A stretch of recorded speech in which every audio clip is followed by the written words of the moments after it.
SNDL breaking above that resistance of 237.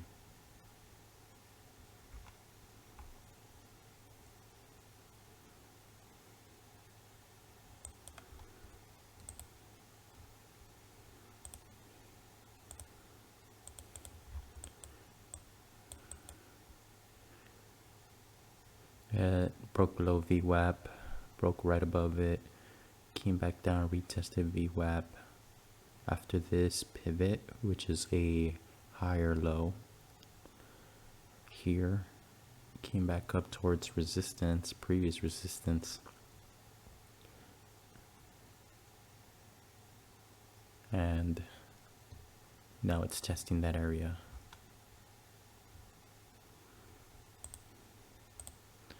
Possibly come down here as well. 234.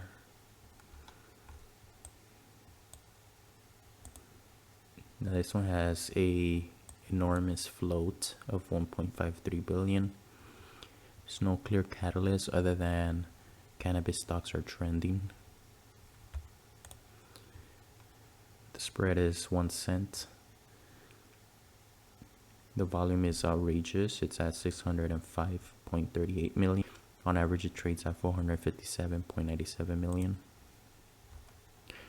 Now that it's clearly broken that resistance, we're looking for a dip buy here. Send out our order there.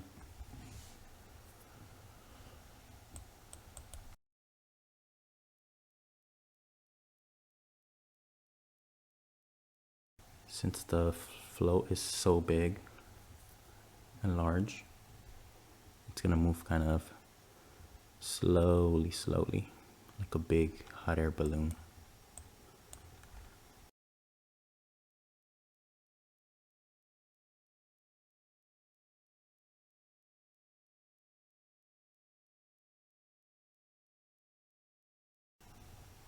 Now there will be resistance here at 245 and 250.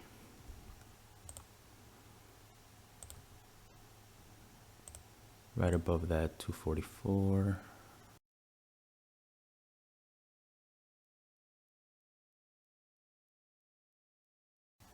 If the price continues to maintain under this support here of 238, looking for a bounce off of 234 at least.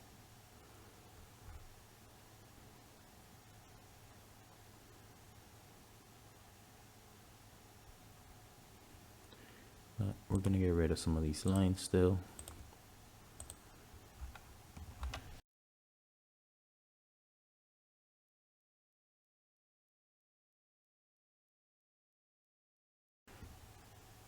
So at 245, there's a 1 million share ask. See how it reacts at 245. We want this 245 to move upwards. Indication that the stock is moving upwards as well. And we want to start seeing a lot of 245s here with green, and eventually a break of 245 and have some 246 print. There it is, moving up. There's 245.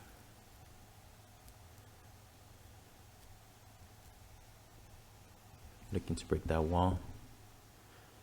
Even if it breaks 245, the next big wall is 250, which is double the size of this wall. And it did just break it, which is great. However, we want to see if it maintains above that 245 and 244 area.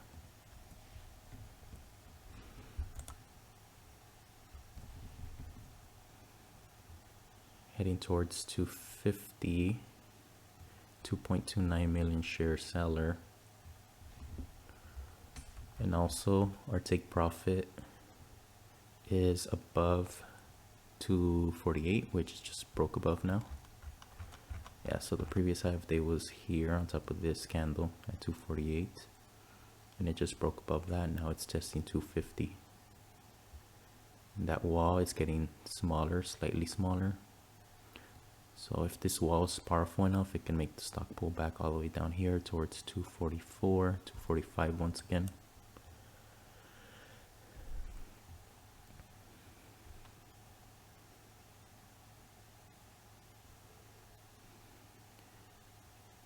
This is perhaps the largest free float stock I've actually ever had a position on.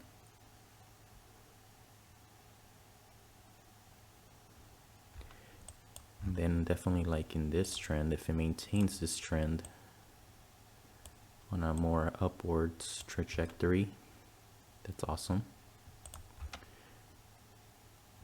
Now looking to hold that support, that previously broken resistance of 244. We're looking to hold that and then bounce and make a move up. So far it's breaking through.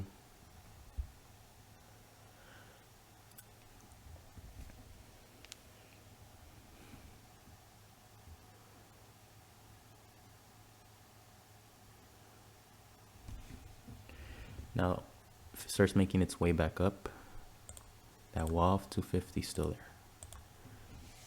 Definitely have to break that wall. Once we break that wall, it should be nice and breezy. That wall must be broken. This 1 minute candle at the moment is looking pretty sketch with the topping tail. So far at least, it hasn't closed yet. And it closes in about 15 seconds. Don't want it to close like that, because then that indicates that there's definitely the sellers are coming in a lot stronger. It's a bearish pin bar. 3 seconds till it closes, and it closed. Yeah, and it closed like a gravestone doji there. Now we're looking to hold that ascending support, breaking below it. Will they hold the 238 again? Now we're back down to our entry point. Damn. Thinking here it might bounce off 238, make its way back up towards 244. But if it does, that's definitely a head and shoulders pattern. The shoulder for shoulder, the head, and then if it makes a way up back up, it'll essentially make a second shoulder.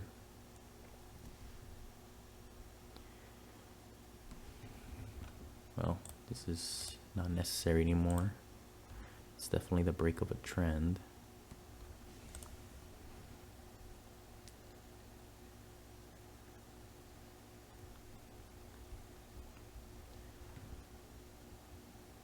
Well, that's not fun.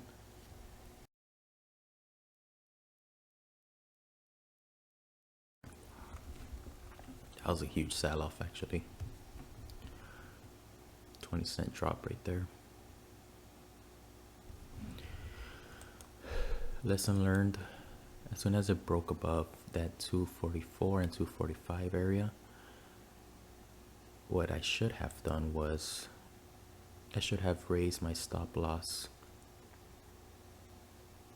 up there towards like 243,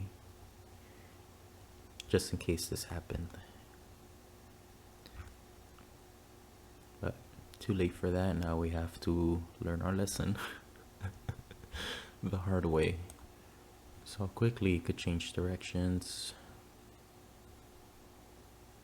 I think just freaking sank like a rock. Let's look at the QQQs.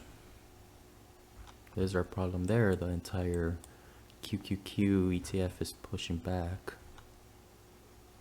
and definitely this is a basket of NASDAQ stocks, and a huge pullback like that, it's definitely going to affect all types of NASDAQ stocks, SNDL included. Yep. Oh well, learn to raise stop loss and live to trade another day.